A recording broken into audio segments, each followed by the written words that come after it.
आज कक्षा 10 विषय विज्ञान पाठ 3 आनुवंशिकी दिनांक 29/8/2020 वार शनिवार आप सभी के लिए मंगलमय हो। शनिदेव की कृपा आप पर सब पर रहे। आज हम चलते हैं आनुवंशिकी में प्रभावीता के नियम। किसके नियम? प्रभावीता के नियम। देखिए, यह नियम मेंडल द्वारा प्रतिपादित एक संकर संकरण, क्या कहा मैंने? दोबारा सुनिए, यह नियम मेंडल द्वारा प्रतिपादित एक संकर संकरण के परिणामों पर आधारित है। एक संकर संकरण, एक संकर संकरण यानी पौधे की लंबाई का एग्जाम्पल है। ये पौधे की लंबाई लंबा भी होता है और बौना भी होता है। तो इसमें लंबा बौना संकर दोनों के अंदर ये संकरण कराया, संकरण। अब आप देखिए, इस नियम के अनुसार जब एक लक्षण के लिए, इस नियम के अनुसार एक लक्षण के लिए विप्रियासी समयुग्मजी, विप्रियासी यानी एक लक्षण में लंबा है बौना है, जिनमें समान युग्मक हैं, समयुग्मजी टी टी दोनों समान युग्मक है, स्मॉल टी दोनों समान युग्मक है। तो विप्रियासी समयुग्मजी पादपों में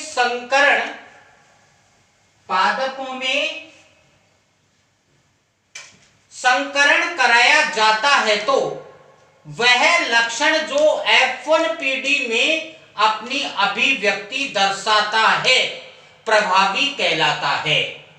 अर्थात इधर देखिए आप, यानी लंबे पौधे, प्रभाविता के नियम का यह एग्जाम्पल है, उदाहरण।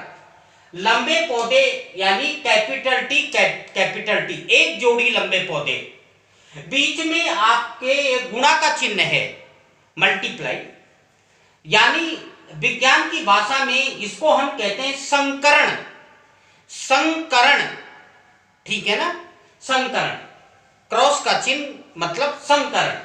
ये स्मॉल टी समयुग्मजी, समान युग्मक, ये भी समयुग्मजी, लंबे पौधे समयुग्मजी, बौने पौधे विप्रियासी लक्षण, लंबा बौना, यानी एक जोड़ी, जब एक लक्षण के लिए विप्रियासी समयुग्मजी पादपों में संकरण कराया जाता है तो इसमें बीच में क्रॉस का चिन्ह, ठीक है ना? तो इधर देखिए आप, ये कैपिटल टी, ये आगे बढ़ाते हैं, ये स्मॉल टी।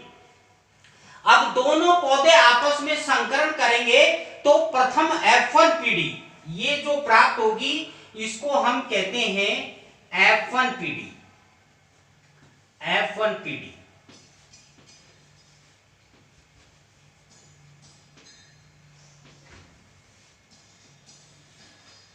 ये F1PD इसमें दोनों प्रकार के पादप प्राप्त होंगे, लंबा भी होगा और बौना भी होगा।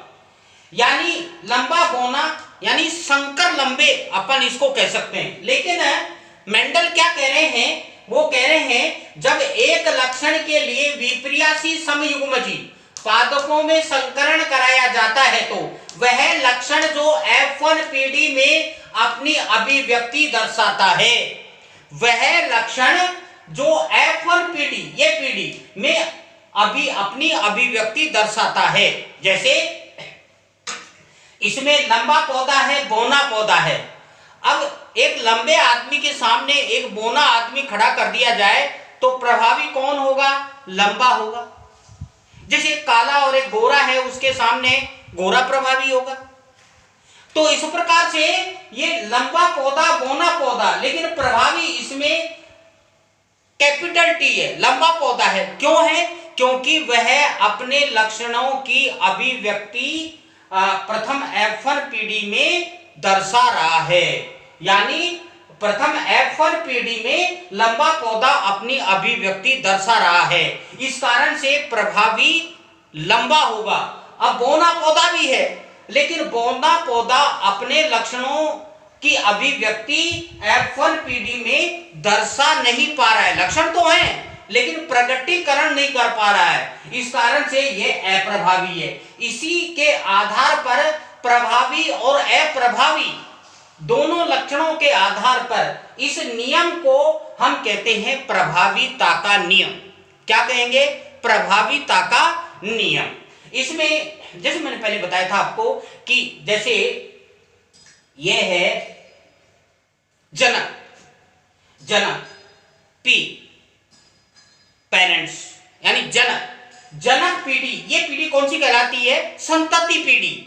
जैसे एक पिता है, पिता से हम पैदा हो गए तो हम क्या? संतति। प्रथम पीढ़ी, जैसे अपनी शादी हुई, संतान हुई, दूसरी पीढ़ी, उनकी शादी हुई, संतान हुई, तीसरी पीढ़ी। ऐसे मेंडल ने पीढ़ी दर पीढ़ी, प्रथम पीढ़ी, दूसरी पीढ़ी, तीसरी पीढ़ी, लगातार 3 पीढ़ियों तक लगातार मेंडल ने मटर के पौधे पर अपना अध्ययन किया।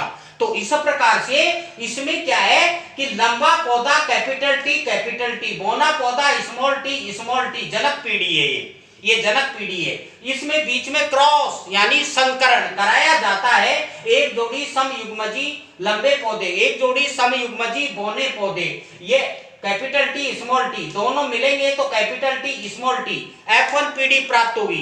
लंबे पौधे के लक्षण और बौने पौधे के लक्षण, दोनों पौधे के गुण लक्षण इसमें मिल रहे हैं, लेकिन लंबापन का पौधा इसमें प्रभावी है, यानी अपने गुणों की अभिव्यक्ति यह F1 पीढ़ी में दर्शा रहा है, इस कारण यह प्रभावी है। और ये बौना पौधा अपने गुणों का प्रकटीकरण F1 पीढ़ी में नहीं कर पा रहा, इस कारण से इसको हम कहते हैं अप्रभावी। प्रभावी और अप्रभावी दोनों लक्षण, ये इस कारण ये नियम कहलाता है प्रभावीता का नियम। एक संकर क्रॉस है ये, एक संकर यानी एक जोड़ी लक्षणों की वंशागति का अध्ययन इसमें किया जाता है, इस कारण ये एक संकर क्रॉस है, यानी प्रभाविता पृथक्करण का नियम, एक संकर क्रॉस।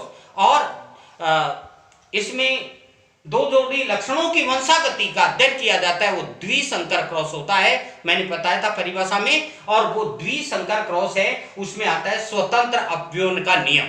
अब देखिए आप, वह लक्षण जो F1 पीढ़ी में अपनी अभिव्यक्ति दर्शाता है प्रभावी कहलाता है। वह लक्षण जो F1 पीढ़ी में अपनी अभिव्यक्ति नहीं दर्शाता है उसे अप्रभावी कहते हैं। ये कैपिटल टी अपने गुणों की अभिव्यक्ति F1 पीढ़ी में दर्शा रहा है, इस कारण प्रभावी है। ये स्मॉल टी अपने गुणों की अभिव्यक्ति F1 पीढ़ी में नहीं दर्शा पा रहा है, इस कारण से यह अप्रभावी है। और इसी प्रकार प्रभावी और अप्रभावी ये प्रभाविता का नियम है। यदि शुद्ध या समयुग्मजी लंबे कैपिटल टी पौधे को शुद्ध या समयुग्मजी बौने small T capital T small T एक जोड़ी समयुग्मजी लंबे, एक जोड़ी समयुग्मजी बौने पौधे शुद्ध, है ना, संकरण कराया जाता है तो F1 पीढ़ी में ये 2 बार लिख दिया मैंने, F1 पीढ़ी में सभी पौधे 100% लंबे यानी कैपिटल टी स्मॉल टी प्राप्त होंगे, ये प्रभाविता के नियम के अनुसार। क्योंकि ये जो बौना पौधा है अपने गुणों का प्रकटीकरण नहीं कर पा रहा है तो 100% ये लंबे माने जाएंगे, इस प्रकार इसको हम कहते हैं प्रभाविता का नियम। मेरे हिसाब से आपके समझ में ये आ गया होगा, तो एक बार आप ठीक से अध्ययन करेंगे और समझ में आ जाएगा। नमस्कार।